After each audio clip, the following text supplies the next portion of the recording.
As we continue in the preparing phase of a church plant, today we're going to ask the question, who is God leading to partner with us to plant churches? You've got two other lectures on partnering with folks who may join your launch team or your core team who are going to help initially start the church. There are two other lectures focusing on that, but this particular lecture is going to focus more on the developing partners who are supporting your ministry, and a big part of that is, of course, fundraising. And so we want to look at both partnership development and raising funds today. Um, as we get started, there are essentially three approaches to funding a church plant or even a replant or a revitalization.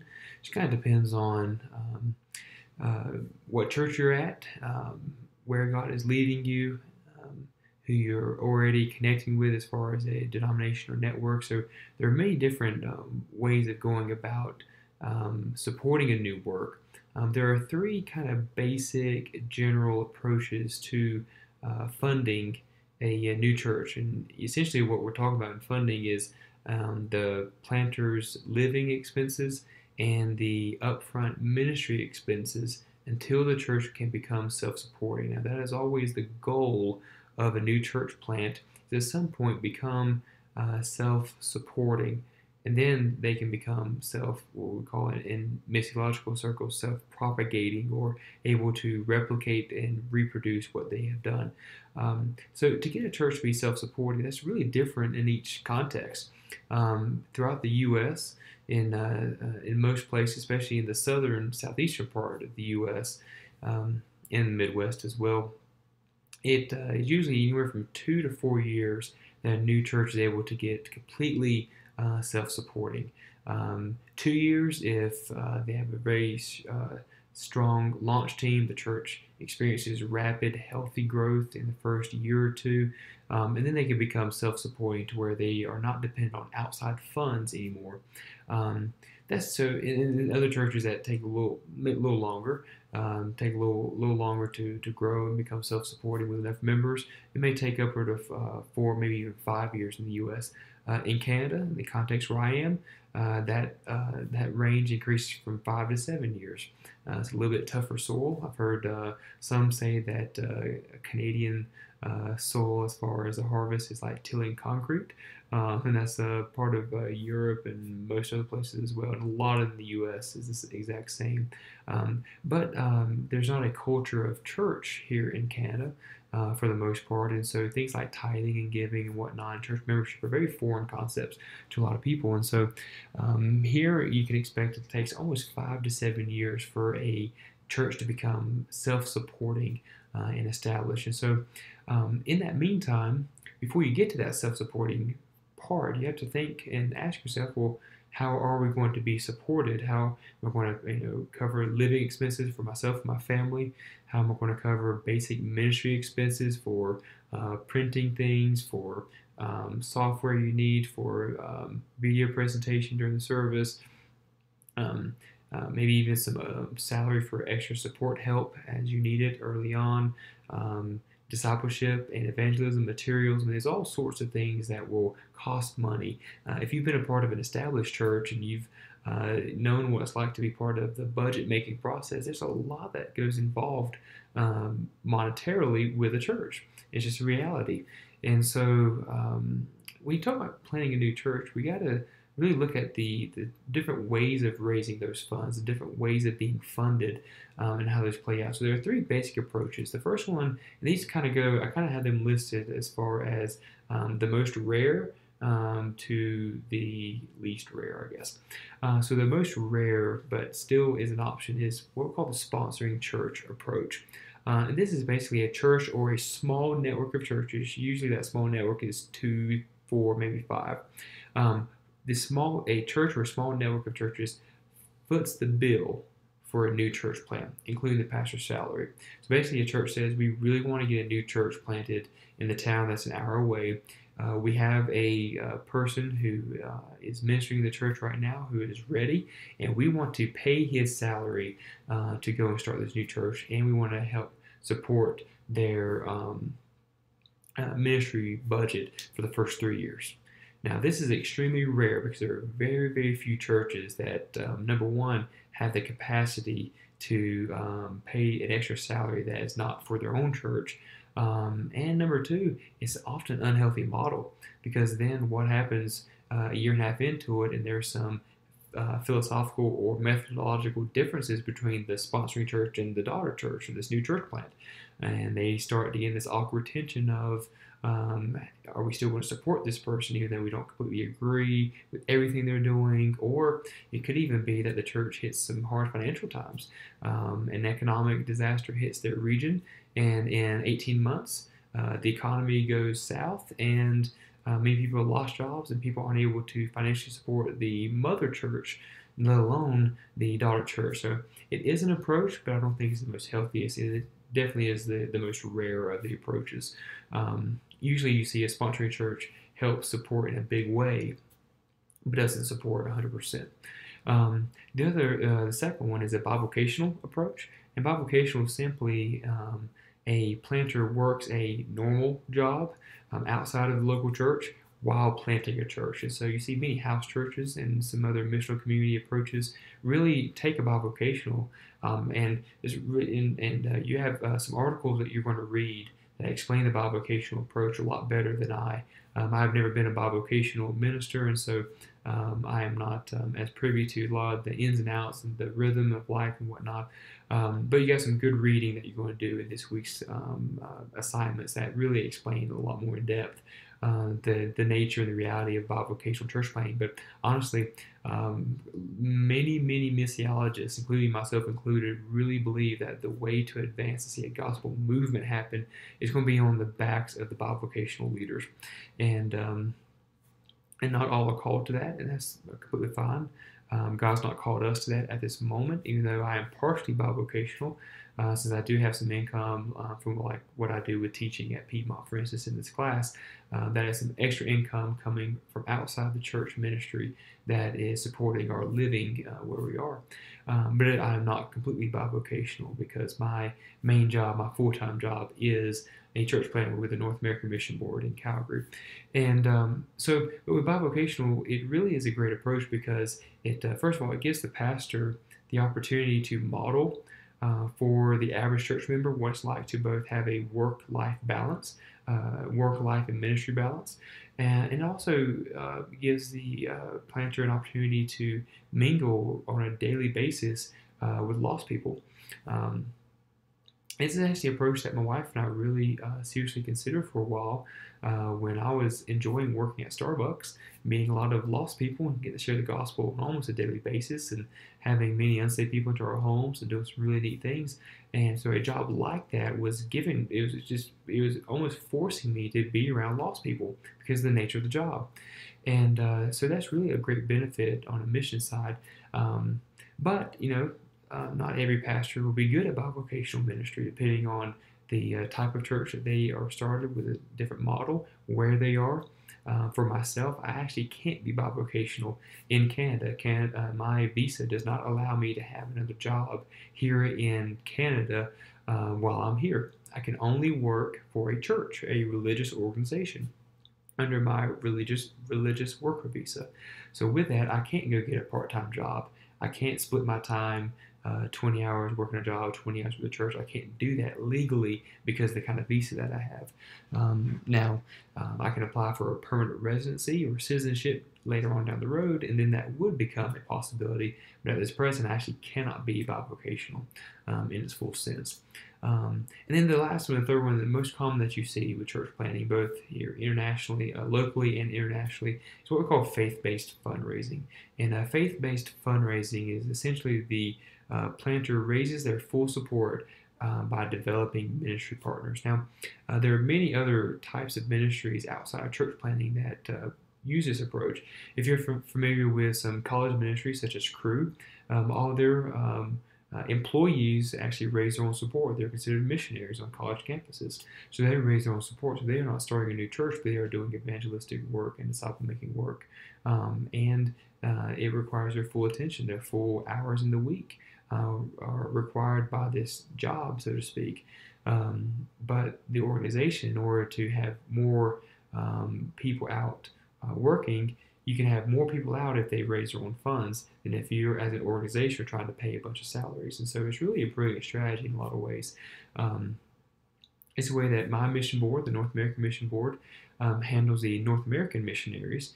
International missionaries actually are fully supported because it's tough to be in many of the remote places where our Baptist missionaries are going to. It's very tough for them to have a job because they're in remote village type areas or other places, and so it's almost impossible to have any kind of income. And so we, through our mission board, we actually support them 100%. But North American church planters in the U.S. and Canada, we are required to raise our own support because we can get more church planters deployed and on the field if they are raising their own support. And it actually is really nice in how it brings in other churches into church planting who may have not had the opportunity. I mean, there are many churches out there, maybe even yours included, that desire to help start a new church, but just simply don't have the resources or the capacity to do so at this time. But with supporting and investing in another church planter, they are actually able to participate in a church planting effort. And it brings a lot of joy and celebration when they get to see the fruit of the labor when new churches have been started, new people are coming to Christ, and a city is being reached. And here they are 2,000 miles away just supporting. And so, in the rest of this lecture, we're really going to focus on that faith-based fundraising. So here are your three different approaches. And here's some key questions about between these three approaches to just ask yourself as you're getting into it. What is best for my family at this time? My wife and I considered a bivocational approach to Boston, Massachusetts a couple years ago, and it just simply wasn't going to work. Cost of living was too high in Boston, and some of the other planters who were also bivocational were just simply struggling. And we knew at that point that we had a child on the way, and it just wasn't going to be a good fit for our family to be bivocational. But it did work out for us to be fully funded for raise our support to go to Calvary, and that did fit our family very well at that time. Second question, what is best for the context? I believe there are some situations, some places, some communities, and also some pastors who really need to be bivocational and nothing else. They need to work a secular job, work a normal job, and be able to support their family through that job, and then plant a church almost on the side, but incorporate that into both their life and work balance. So what's the best for the context? We've already said in this class that our context determines our church planting model or approach. Whether you're going to do house church, mission community, launch big, satellite, whichever the approach is, what does the context really need? What does it determine? And I think that trickles down into the kind of leader that it needs as well and how they're getting their support. So ask yourself, what is best for my family at this time? What is best for the context? And which funding model fits our church planting model? And you want to see if you're doing house church, bivocational is a really good approach. But if you're doing more of a launch big, then you really need to have a fully funded, do all your own faith-based fundraising. If you're doing a satellite campus, so to speak, of another church, almost as an extension of a ministry or an extension of a church, then I would say that your sponsoring church would probably be your best model if you're more of a campus or satellite versus an autonomous church plant. And I believe that satellites and multi-campuses are a way of expanding not only an individual church, but it actually is increasing and fostering church planting as many of those become their own self-sustaining churches after some time.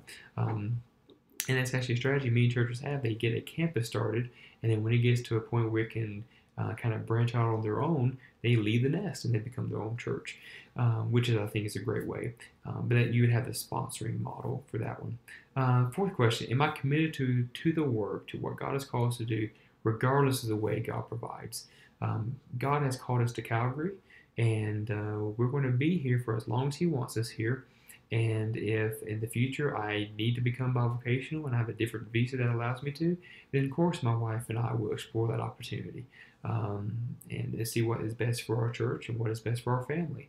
But am I committed to the city before I'm committed to how much money I need to raise? That's a really big question to ask yourself before you jump into any kind of ministry effort. Will you stay in the city when your first church plant fails? Will you stay and do something else, or revamp and give it another 2 years? Will you be committed? And the last question, which model stretches my faith the most? Honestly, for us, the raising our own support stretched our faith the most. And it actually has really been fun fundraising. I know the first three letters there were fun. I could make some kind of cheesy graphic, but I didn't. It really has been a very fun endeavor. It was the most daunting thing when my wife and I sat down and started learning more about how expensive it is to live in our city, and the cost of living is actually more than double what it is from Winston-Salem, where we have spent the last 11 years, and so we were honestly questioning whether God was calling us to Calgary based on the amount of money we had to raise. Because it was so much more than what we were used to. We're paying right around $2,000 a month US for a 3-bedroom home in the suburbs. And that's the cheapest you can find. And so it's just very expensive right now. But it's a city that God has called us to. He called us to an affluent city that has a lot of deep brokenness, a lot of other areas. So which model stretches your faith the most? For some of you, it's going to be the bivocational. That's going to really stretch your faith. But it's going to be the best for yourself, your family, and your context. So you should go do that. You should also connect and talk with the other pastors in the area, the network and denominational leaders who already have experience in that area. Find out from them what are the best approaches, how much does it cost, and like our mission board was able to actually walk us through a support calculator where we had a spreadsheet and had to answer a bunch of different questions, how many kids we have, and years of experience, and different things. And actually, the numbers for how much we were able to raise actually come from the cost of living index number for our city. So each city that our mission board focuses on has a different index, and that actually factors into how much we want to raise. So if we were going to, let's say, San Francisco, we would have qualified for a different amount compared to Calgary and different places because of the cost of living index. So a lot of things that your mission board or your denomination can help you with regarding that. So let's take the rest of the time talking about developing partners. Partnership development, we say developing partners because we don't want to say beg for money, and we don't want, because developing partners is more than just money. But we develop partners because we actually are building relationships with individuals and churches who, like the definition says, any individual group who desires to assist you in your ministry with their resources of prayer, energy, and money. So there's more than just money going into it. Fundraising, yes, that's a lot about money. The different funding models and approaches, yes, that is about money because you got to have money to live and support your family. That's a reality for anybody. But when we're talking about developing partners, we're looking at who is willing to invest in God's kingdom more so than their own. Who is willing to invest in a vision that they see in you, who are a lead planter. Maybe you're a church planting team member in some capacity, or you're just helping a new church get started in whatever way. Who is willing to invest in the vision that God has given you? And so when developing partners, you're building relationships with those who are willing to invest some type of their resources, prayer, energy, and money. So I kind of want to walk you through. This is a very practical lecture. This is very much I'm going to give you some really kind of practical tools that I've used that have really worked well for us. And if you talk to every church planter you talk to is going to have a different set of suggestions, and that's good. Listen and glean from all of them. That's what I did. I sat down early on, whenever something got a little pop up here. Whenever we knew that God had called us to Calgary, I started meeting with other church planters to find out, okay, where do I start? What did you say when you were talking with churches about supporting you financially or through mission teams or whichever? I asked several and got their feedback, and then was able to glean different ideas and kind of piece them together into what I ended up doing. So here are 5 things, and we're going to actually walk through each of these on a separate slide themselves. So how do you develop partners? We already asked what is a partner, who is a partner. How do you develop them, or how do you build these relationships? And so these are the 5 kind of summarizing practical steps that I would recommend. And you talk to, like I say, talk to the other planters. They'll give you some other ideas, but I think this is kind of a summation list. First of all, craft your vision framework, prospectus, and a message. That message is kind of like a sermon or devotional. We talked last week about crafting your vision framework and a printed prospectus document, which you're creating in this class as an assignment. But this prospectus is going to it's going to lay out your mission, your vision, your values, all the pieces of the vision framework, and including some facts about the context and your needs and your team and different things. So craft that and have it printed before you start doing your partnership development, because they're going to want to see something. Second, know your needs and timeline. Know how much you need financially, and know at what point you need to have this money. Know what you want for prayer partners. My wife and I said, we'd like to have 1,000 people praying for us on a regular basis. 1,000 people. And so that was one of our needs. We wanted 1,000 people in 100 small groups. And we're over halfway for both of those right now. But people will ask, what do you need and when do you need to buy?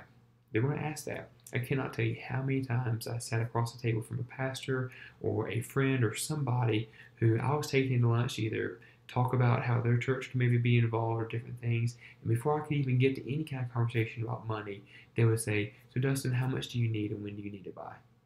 Well, I need this amount and we're raising this much per month. And they say, okay, we want to go talk to the deacons of the church. We want to talk to the other pastors or the missions committee, and we want to help you. I can't even number is in the dozens of conversations that I had sitting across from a pastor, an individual, or somebody, and only 2 or 3 times that I actually had to bring up money, which was one of my biggest fears. But as I was sharing my vision and talking about the city and our family and our calling, different things, they would bring up, so how much do you need? How much is that going to cost for you to do? And then it segued right into me sharing. I didn't have to say, so now that I finished my presentation, I want to ask you if you would donate or give. Never rarely had to do that. I think only 2 or 3 times I actually had to get to that point of the conversation. Third, create a contact hub. We'll talk about that in just a second. A way to keep in constant communication with those who are your partners who are developing. Fourth, make a spreadsheet of potential partners. I'm going to show you a sample which is based off of the one that I made. And then lastly, schedule one-on-one meetings and speaking engagements. So as you do these things, do them kind of in order. But just know that your contact hub, once you're created, you have to maintain it. Your spreadsheet is always going to be growing, hopefully. And you're always going to be scheduling those meetings and speaking engagements. For my wife and I, we were probably I would say anywhere from 3 to 5 churches a month. Not all those are on Sunday morning. A lot of those were Sunday nights or Wednesday nights, and then a handful of Sunday morning. So we were at 3 to 5 different churches, and then I was probably having anywhere from 2 to 4, maybe probably close to 3 or 4 lunches or coffees each week with potential partners.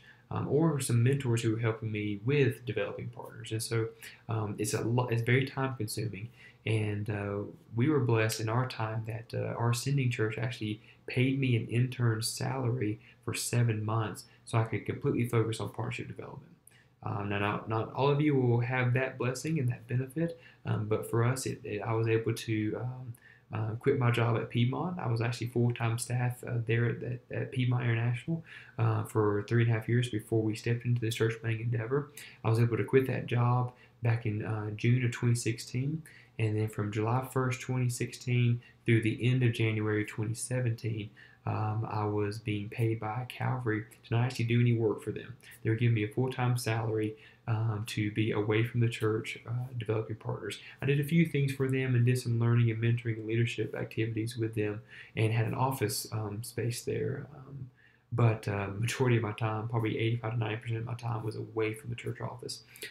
So that was how God worked out for us. Another person, a planter who's moving here to Calgary, same time that my wife and I did. His name is Chris. He's a great guy. He was a youth pastor at his church, and his church decided to keep him on as a full-time pay. They actually hired another youth pastor halfway through that he was able to kind of help transition different things. But they gave him a full-time salary, let him keep his office, his benefits, his insurance, and everything until he moved. And so his sending church blessed him very similar to what mine did. So here are the 5 things. So let's dive in a little bit more to each of these. So first of all, craft your vision framework, perspectives, and your message. And before we talked about how to do that and what a vision framework is, what is involved, print your perspectives, have it nice and attractive, something that is easy, very simply laid out, conveys everything you need to. But no, here's some points I just want you to know. Potential partners will want to hear, feel, and see your vision for this new work. They want to hear it from your lips. They want to see that. They want to hear the stories that you share about your vision trips. They want to hear about the need for new churches in that area. They want to feel it. They want as they're hearing, they want to be very much attuned to your passion, how you lean in when you start talking about the lostness and the 95% of Calgarians who don't know Christ. They want to feel that from you. We also want to see something. They want to see something on paper that they can take home and think about, that they can share with their wife. The pastor wants to have something he can take back to the other pastors or the leaders of the church or the missions committee. So have something that they can hear, feel, and see. And don't get too huggy, touchy-feely. That's not what the feeling is. It's more about your passion and your emotions. Second thing to kind of note here is partners give to a person and a vision. Okay, so the partners that we developed, the vast majority were, not the vast majority, a good majority were those who I had a really good relationship with and who already knew that my heart was in church planting. And so there were some former pastors of mine, some other denominational network leaders that have helped me years ago, 3-4 years ago. So that's another thing. Don't burn bridges. When it comes to if you're at a ministry position at a church right now, and you know that you are 5 to 10 years away from planting a church, don't burn that bridge. Don't leave on a bad note. First of all, it's unbiblical. It's a bad testimony. But secondly, you never know, in 4 years, the church that you were a youth pastor at may come back around and hear about your new vision for a church plant and want to join. That happened to us. I was a youth pastor at Bethany Baptist Church until summer of 2012. And this is now 4 years later, almost 4.5 years later, and they have agreed to be one of our financial monthly partners, and they want to send a mission team in 2018 to come and join us. And the pastor who I worked with there is still the pastor there, so a lot of people are still there. And I'm actually going to be Skyping into that church for their Sunday morning. They have 2 services on Sunday morning. I'm going to be Skyping in during their church service here in a couple of weeks. And this is a church that it was 4 years ago that I even worked there. But I left on a good note, kept up with a lot of the relationships, and now we have a partner. So partners give to a person because they know you. They also give to a vision. If you just sit down with someone and say, hey, I'm planting a new church in Boston, Massachusetts. Can you say that word right? Anyways, I'm planting a new church in Boston. And that's all you say. Okay, well, I have questions. Why, where, when, how? I mean, so they're going to have all those questions, but if you can cast a very clear and compelling vision that you've already worked through on paper on your framework there, your perspectives, you can cast a vision like, I have a vision to saturate, to fill the city of Calgary with the gospel of Christ. And we're going to do that through multiplying disciples, leaders in church. We're going to collaborate with other churches to train new leaders. And we're going to raise up our own. And we're going to intentionally develop a strategy that makes disciples from the harvest, that gets them into a discipleship pathway that helps them navigate and become not just a sitting participant and sitting in a pew, but they're going to become leaders in the church. They're going to become one day future pastors and small group leaders. And you start sharing that vision, and you have given them a picture of what this new church is going to be about. They get excited about it. So they will give and they will join you because they know you and because they believe in your vision. And a little more practical here, your message and your sermon should biblically and compellingly convey your vision framework. And so I had a sermon from Colossians 1 called "What Does Jesus Desire?" And I basically summarized that Paul gives us some he is statements in Colossians 1. Jesus is 4 things, and he has statements. So it answers the questions, who is Jesus and what he has done? And ask the question, what does Jesus desire to do? And went into he desires worship from every person in every place. And so I tie that into my city, Calgary, and what God has called us to do, because Calgary is a city where 95% of people don't know who Jesus is, what he has done, and what he desires to do through them. So I incorporated the sermon part into my vision framework and prospectus and had it all kind of coordinated working together. So it was biblically grounded, but I also tried to compellingly convey what our vision was and not force it. We let it come from the text, as any good sermon should. But we also adapted it, as we'll look at later, to fit a non-Sunday morning sermon time especially for some of you ladies who are called into church planting through some type of role other than a lead pastor. As we believe that the pastor role is for males, but many ladies are raising their own support to join a church planting team and become some type of support staff person. Like we have the young lady Beth who's on our team. We don't know exactly what she's going to be doing yet. We're not that far into our process, but she is raising funds as well to be able to move to Calgary. She's here on a student visa, and we want her to be able to raise support and do things as well. But she needs to have a message as well that she is conveying when she's speaking at a church or into a Sunday school class or something like that. So anyways, think message sermon, but also something that can be used as a quick devotional, 5-10 minutes, or even a presentation with Q&A. Whenever I was giving this message, I did all kinds of different venues, which I'll go into a little bit later. And if you want to see a sample, I do have one from a church, actually, Collide Church in Yadkinville, North Carolina, recorded one of my Why Calgary or What is Jesus' Desire sermons, and they're one of our partnering churches. And so there's a link there if you want to go and check that out. You can actually just see an example. I was sick. I just had a really bad cold and stuff, so I sound horrible, but probably look a little goofy too. But anyways. Next, know your needs and your timeline, because people ask. They're gonna ask you, how much do you need and when do you need to buy? When do you plan to move? What's your next step? People will ask those questions a lot. I got some great questions that actually helped me put together even some more things on my perspectives when a pastor was asking me a question about our strategy, and I didn't have that laid out as well. And so I went back and retooled it, and he looked it over and got some good feedback. But anyways, know your needs and your timeline, because people ask. Two of the financial needs that you definitely will have. You'll have your monthly needs, finances for just your living expenses. It wasn't needed to keep you on the field, okay? For both living and ministry expenses. Don't, you say, well, my family, we can live off of, in our context where we're going, $4,000 a month. We'll cover our rent, it'll cover our groceries, gas, everything else. Well, $4,000 a month, that's $48,000 a year. What about when it comes down to you're hosting dinner parties and community barbecues, and you need to buy 50 new Bibles for some new believers, and you got to get some discipleship resources and curriculum? All of a sudden, your budget just doubled. Okay, so you got to think of both living and ministry expenses on a monthly basis.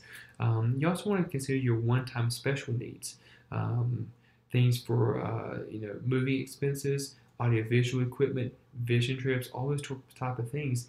A lot of people will say, "Wait, I can't really give on a monthly basis, but I've got a little extra money this month. I'd love to give a $100 donation to use for whatever you can." Well, great. I can help. That will help cover some airfare for our next vision trip, where we're going to actually go and apply for our visa and find a rental house. That was our last one. We actually raised some money to cover me and my wife and son to fly to Calgary for 4 days, and we applied for our visa, which has some cost in it as well at the border. And then we spent 2 days looking at rental home possibilities. And so, but we had to get a rental car, a motel, and plane tickets and food. And so we had to raise about $1,800 to do all that. So consider all those type of needs. You want to plan this out ahead of time. And I'll say this too. You will probably and I know we did. I undershot our one-time needs. I needed to add probably another 25% to what we had. But know that when you start planning things out, you may say, "Oh, I only need to take 2 trips, and airfare is $400, and motel, okay, $600 for that trip." Well, what happens if you have to get some supplemental car insurance? You meet with a pastor there, and you want to take them out for lunch, and that's going to be an extra $25 out of your budget that you weren't really planning on. So all these things are to add up. So what I would say is go ahead and set a lot, maybe a good 20 to 30% more than what you think you need. Because trust me, you will need it. You'll have some miscellaneous stuff that'll pop up on your list that you had no clue where it came from. That's what happened to us. So we're actually going to have to do a little bit of that extra fundraising over the next year. So your main financial needs are going to be monthly, and then some one-time stuff that just kind of helps you get there. It helps get some things started. Our next thing, we'll need a ministry trailer and some audio visual equipment for having a mobile church. And so that's some of our future things that we don't have the money for yet, but we will be doing some fundraising for in the year 2017. Third, I would really recommend you ask planters and network leaders in your context what their needs were. They've been living there. They knew how much it cost to move there, and so get an idea for what their living expenses. And depending on your denomination or your church planting network, they may actually already kind of have a designated amount. That's what ours did. We have a cap that we can raise up to. That way I'm not raising more money than what we need to live off of and living an extravagant lifestyle. They look at how your size of your family, they look at where you're going to be, cost of living, all those sort of things, and they help to say, okay, you can raise up to this amount of money per month, because that should cover your living and your ministry and everything else. And so everything we have is broken down, and we only raise a certain amount. And so check with your other planters or your network leaders and get an idea to let them help you develop how much you need to raise for both your monthly and your one-time. And then I would set a number for prayer warriors and groups. Know your needs. You need prayer needs. You have prayer needs. Set a number. We said 1,000 individuals and 100 small groups will pray for us. We communicated that. And also your timeline. Set your goal for when you know you need to have 100% of your funding established. And that needs to be a few months before you move. Now, for us, we had a 7-month timeline. It was almost impossible. But we had almost about 6 to 8 weeks before we moved. We were about 96% funded. And right now, as of today, we've already moved up. We are 97% funded. So we have enough to live here and have enough to do. And we've got some churches and individuals who are considering finishing that 3% over the next couple of months. And so God is blessed and taking great care of us. But set a goal. Set a date that you need to have 100% of your funding at least pledged before, 2 to 3 months before you move. That way, it lets you know. It gives you a little bit of bumper time. If you've got 2 or 3 months, you only get 80%, and you're 3 months out, then you've got 3 months to get that other 20%. But set a goal, and also let your partners know when do you need them to start supporting you. For us, we didn't need our support until February of 2017 because our sending church was paying a salary for us to live. But come February 1st, and right now it's February the 7th or 8th or so. We are right now completely dependent on those who are giving. And so I'm no longer getting a paycheck from the church in North Carolina. And so, but I communicated that timeline with our partners very early on so they knew, okay, we've got some months. You also want to think about this. Churches usually plan their budgets in the fall. And so a lot of churches who I talked to a little bit late, maybe it was October, November, December, before I actually had a conversation with their leadership, they said, contact us back in August, September, because that's when we'll be redoing our budget.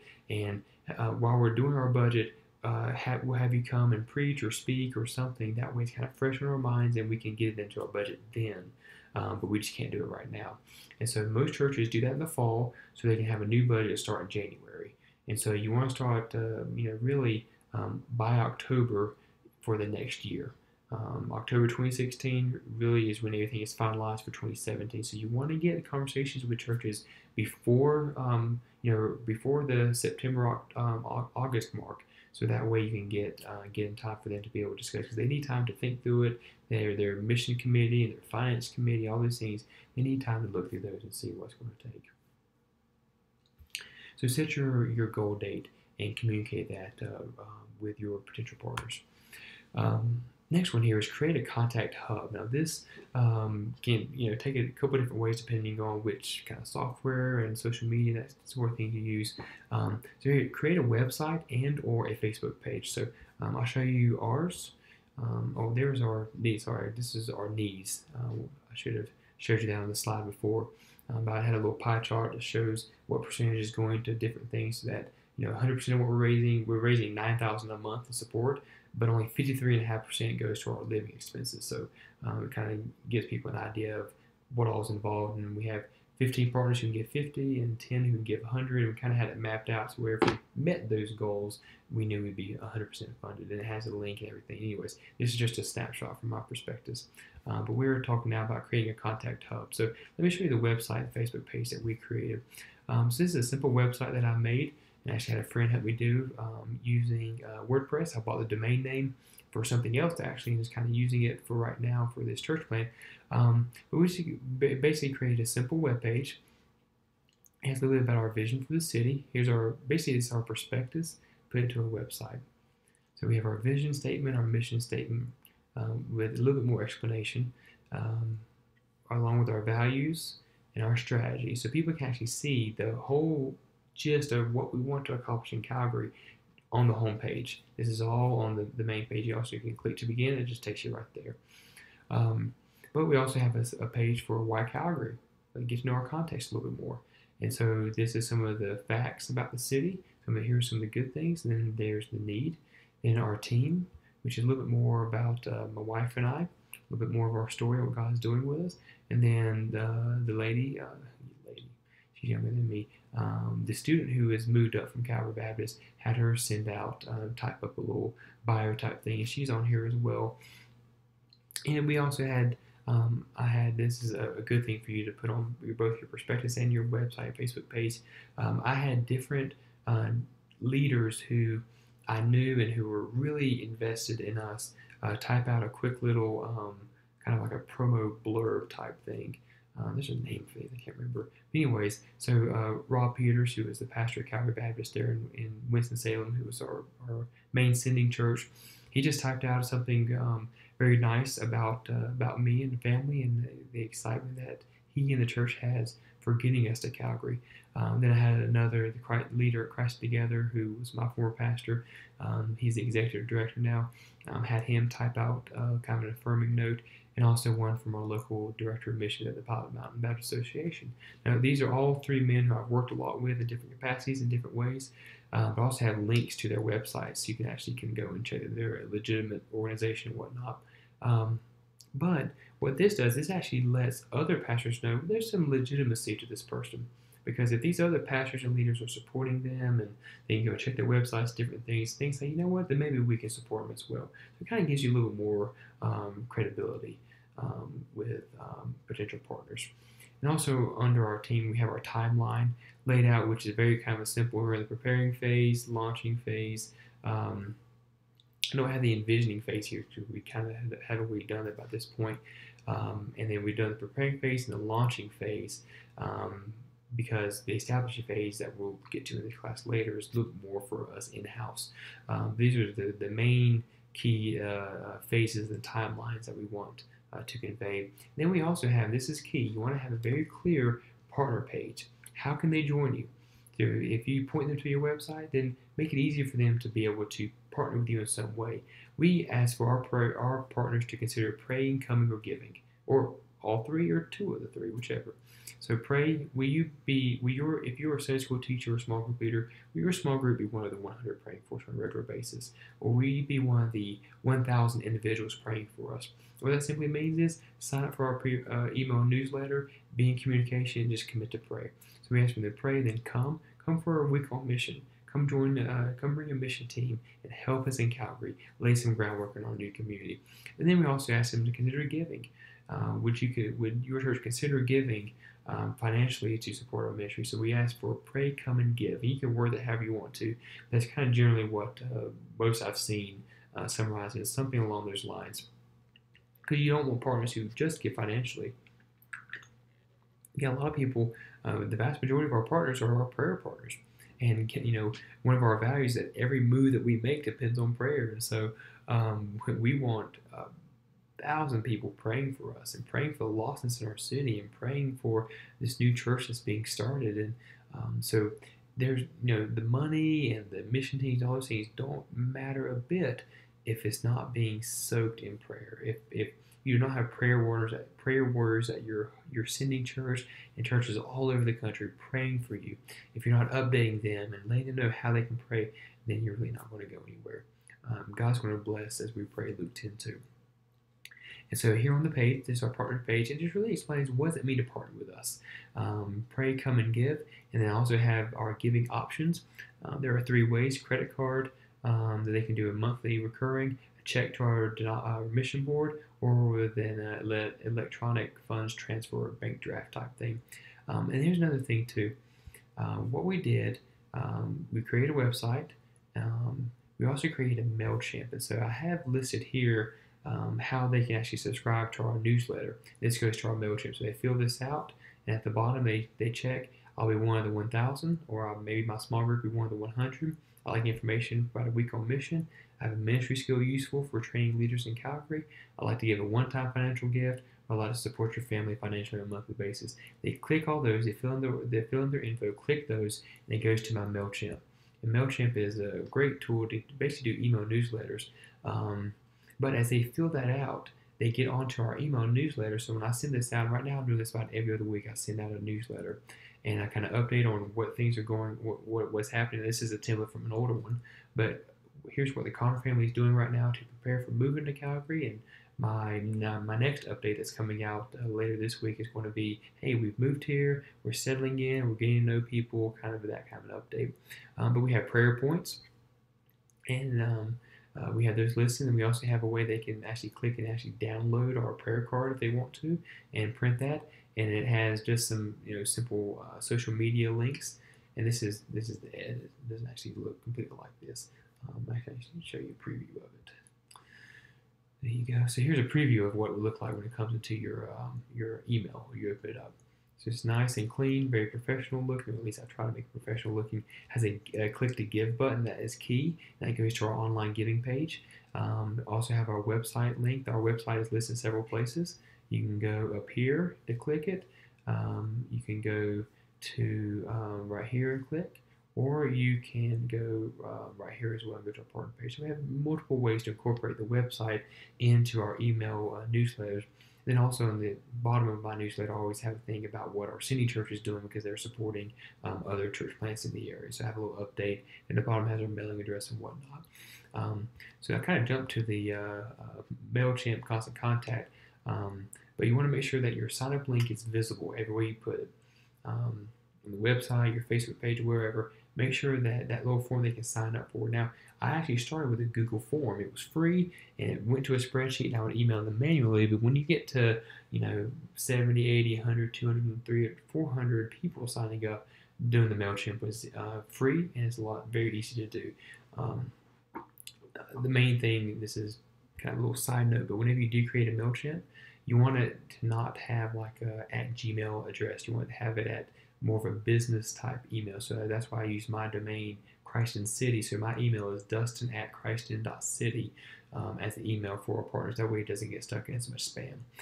We also created a simple Facebook page, and we have all of our newsletter updates come onto here so people can kind of click and read, and we can see how many people we've have seen it. And also we've got some really interesting messages and comments, people who want to either pray, come, give one of the capacities, and they kind of let us know that they're excited and praying for us. Actually got one today from a girl that I went to middle school with. Haven't seen her in probably, I saw her at a wedding 4 years ago. She was one of my wife's friends.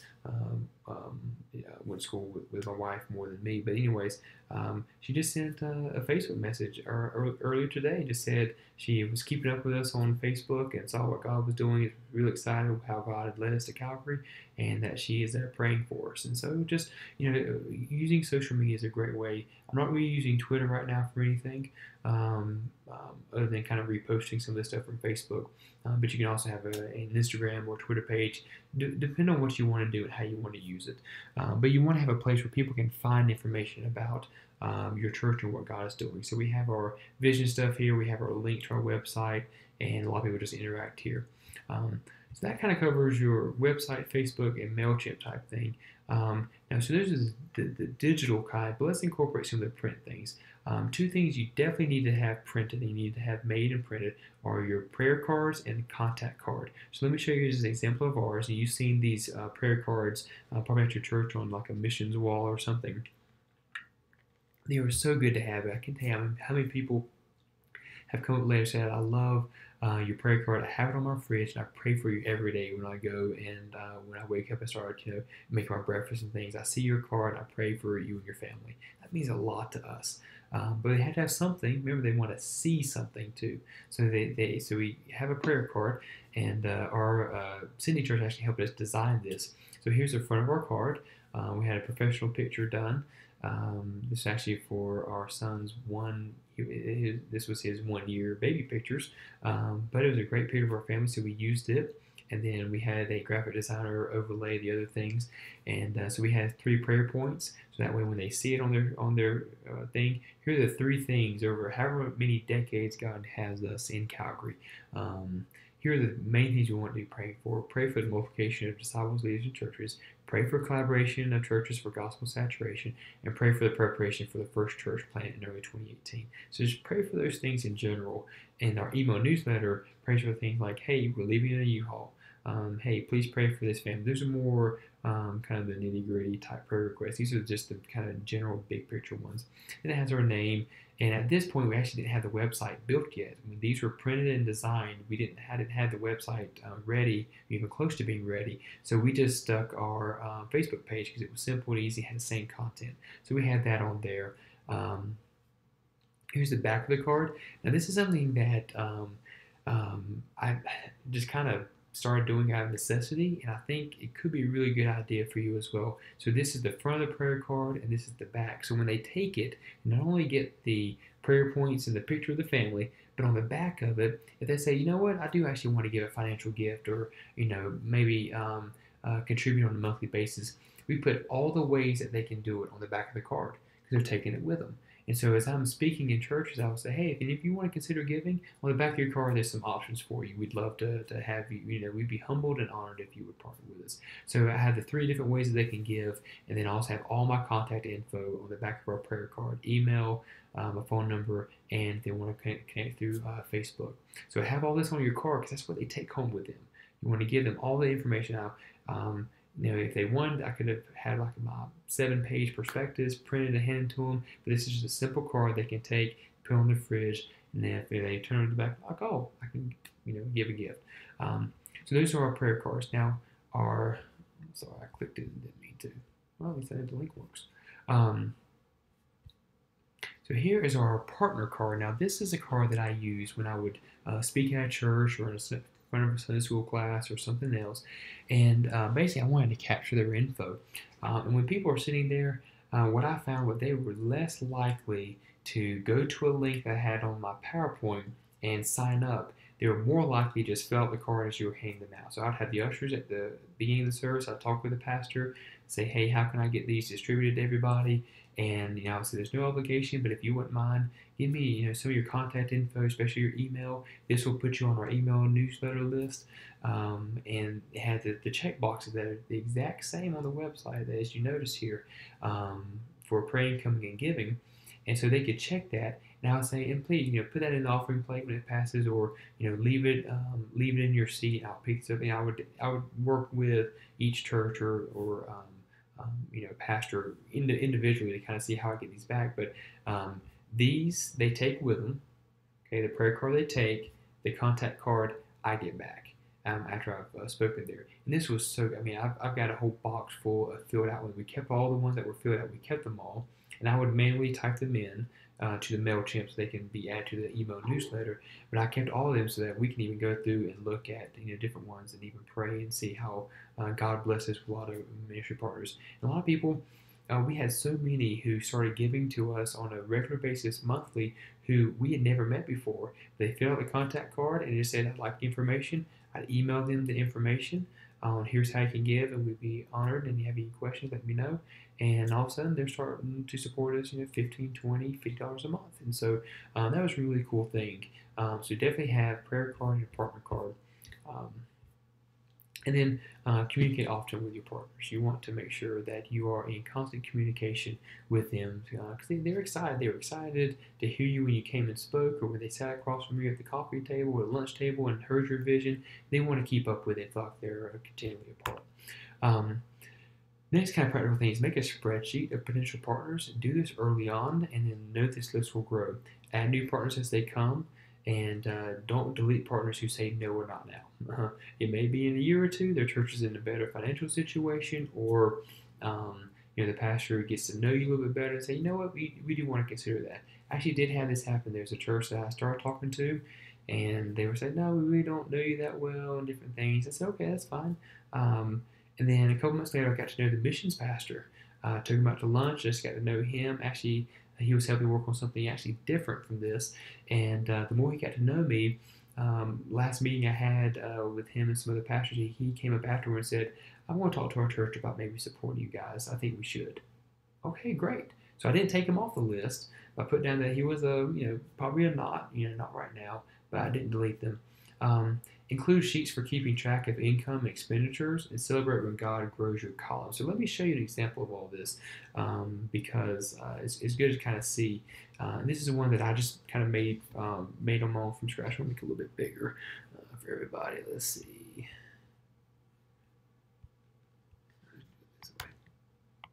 Okay. So you see our column headers here: name, category, church, state, contact info, phone number, and I have a note. Okay, so I met with them, or how do I met them? Some of my notes are my former pastor so and so connected me with this person. It has some kind of notes when I'm contacting them. I know what to say. Did I send them my perspectives to them or not? Have I had a meeting with them, or do I need to schedule it? What was the result of that meeting? And then if they did say, hey, we want to start giving monthly, and they said an amount, or they actually just started giving on our online webpage or something, I would go ahead and put the amount in and have it totaled up here. So it kind of there is a running total of how much is being given, plus our percentage. So this lets me know I did this amount divided by the $9,000 a month is what we needed. And so this is monthly giving, so it's divided by our monthly need. And so right now, and this is, of course, it's just a sample, but this shows that we're 20% funded based on this. So it kind of gives you an idea. We get to watch that percentage climb, which is really fun. I also want to know how many months they pledged. They say, oh, we can do for 2 years. I want to write all that down, make sure I know that.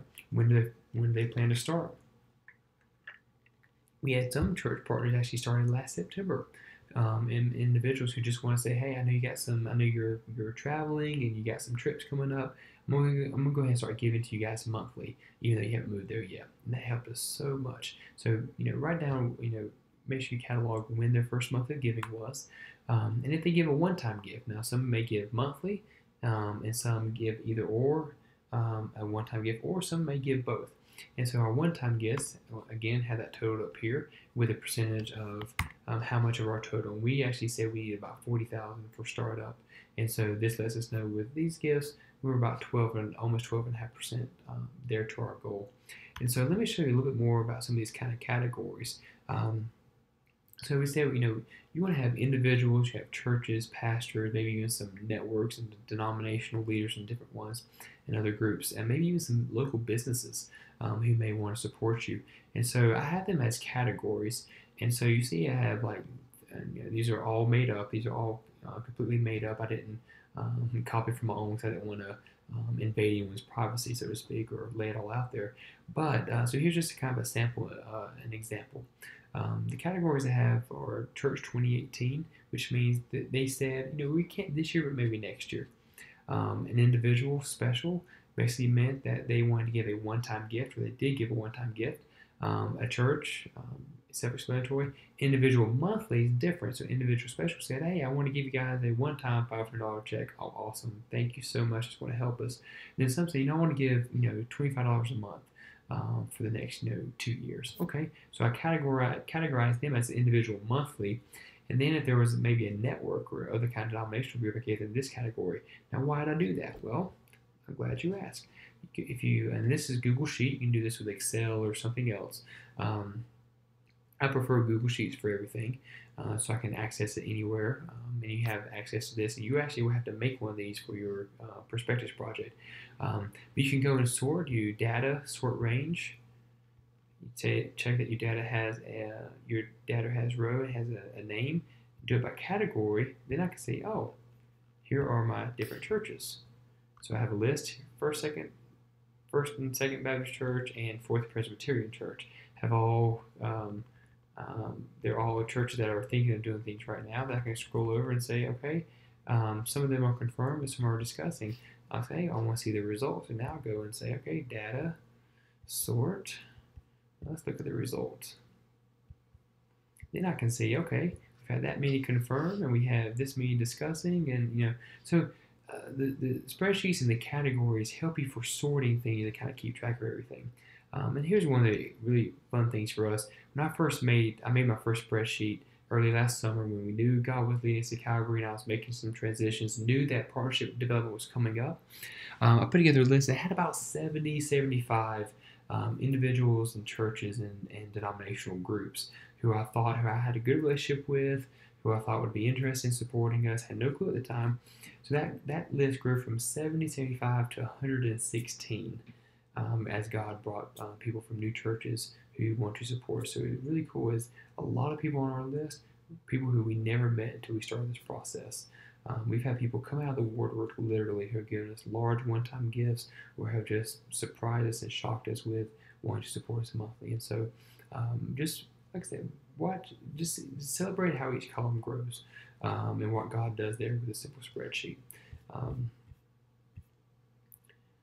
I think on the last slide here, yes, schedule one-on-one meetings and speaking engagements. So you're going to do a lot of one-on-one meetings with pastors and leaders and individuals and families.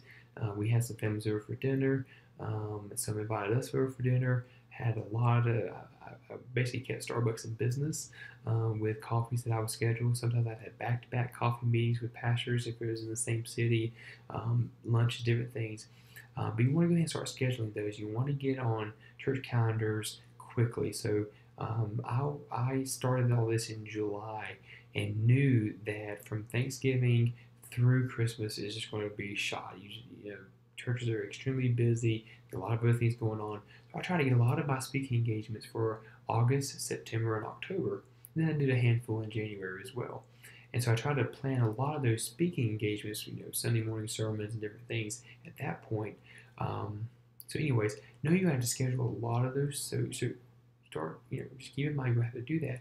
But as you get going, one of the first things I did before I even started meeting, I met with people who have raised funds, other church planners, even some business leaders who, one gentleman who was a kind of a mentor friend of mine who was my Sunday school teacher years ago in college, his job is to raise millions of dollars for his very large company. They're actually a hospital, and his job is to fundraise. And so I said, hey, what points do you have? What kind of things do I need to say? And so he helped me work through all kind of stuff. I met with some other church planners who have raised funds in the past and no longer have to. I also met and chatted with some other church planners who were in the middle of it. Okay, what are you learning now? What is working for you now? Get some points from people who have done it before, who are doing it. And I will say, whenever you're scheduling these meetings, offer to pay for lunch or coffee, but know that about 90% of the time, they're going to pay for yours. I would always say, hey, I'd love to take you to coffee, my treat. I'd love to take you to lunch, my treat. Even though I had very little money, some of the money that was coming in through our fundraising, I would actually help do some of this. But 9 times out of 10, you sit down and the pastor says, "You're not paying for this," and he pulls the check over and he pays for it. Or you with the individual and they say, "No, you need to use your money for getting to Calgary. Let me handle this $20 lunch." So just always offer to pay, always offer to do this, and just watch how God exponentially brings it all back in some really cool ways. But know that about 90% of the time that they will take your bill out of the goodness of their heart. When you're in these meetings, share your vision and passion before your needs. Okay, share how God has called you to move to this city or stay where you are. What vision God has for this new church or this replant or this revitalization effort. Whatever it is, share your vision and your passion before you start saying, "Oh, by the way, I need to raise X amount per month." Because if you start out saying, "Hey, I want to plant a church, I need $9,000 a month." Okay, I'm asking my questions again: who, what, where, and how, and why. And but share your vision and your passion before you share your needs.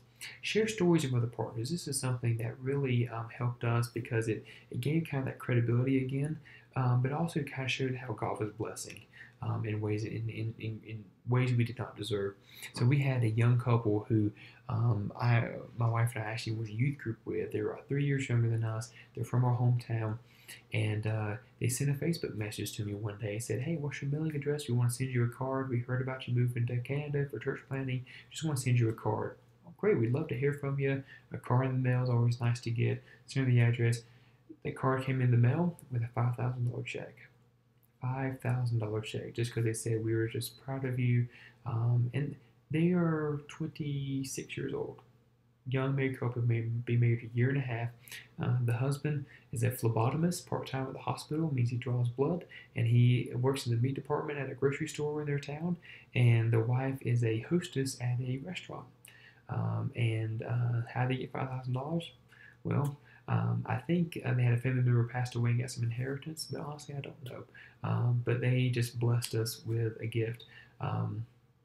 So I share that story with other potential partners. Say, hey, here's how God's a blessing, and here's some ways that others are doing, and we would love for you to maybe even consider not necessarily doing that big of a gift, but maybe you would be compelled by the story to join us as well. But stories make it more real.